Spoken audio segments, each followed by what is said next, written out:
បាយគ្នាជារឿងធម្មតាគូមួយណាមិនធ្លាប់បែកខ្លាំង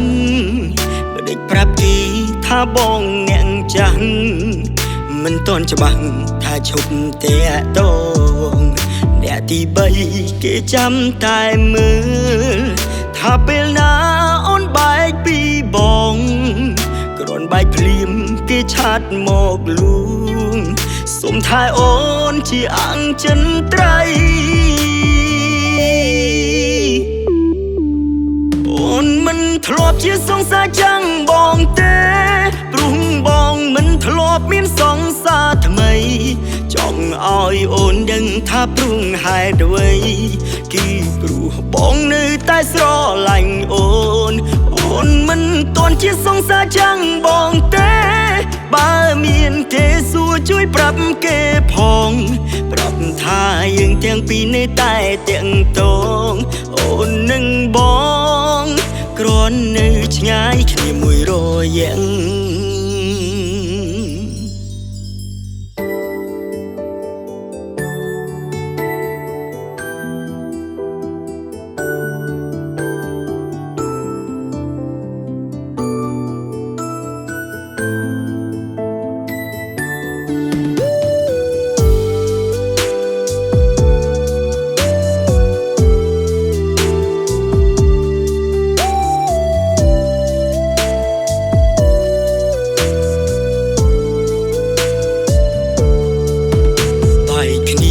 ជារឿងធម្មតាគូមួយណាមិនធ្លាប់បែកខ្លាំងបើដេចប្រាប់គេថាបងអ្នកចាស់មិនតន់ច្បាស់ថាឈប់តែតងអ្នកទី3គេចាំតែមើលថាពេលណាអូនបែកពីបងគ្រាន់បែកភ្លាមគេឆាត់មកលួង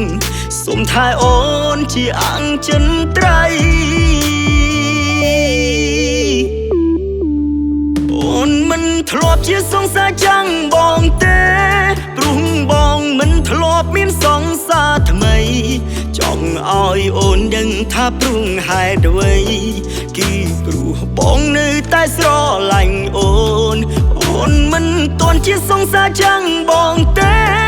បើមានគេសួរជួយប្រាប់គេផងប្រាប់ថាយើងទាំងពីរនៅតែទាំងតងអូននឹងបងគ្រាន់នៅឆ្ងាយគ្នាមួយរយៈអូននឹងបងគ្រាន់នៅឆ្ងាយគ្នាមួយរយៈ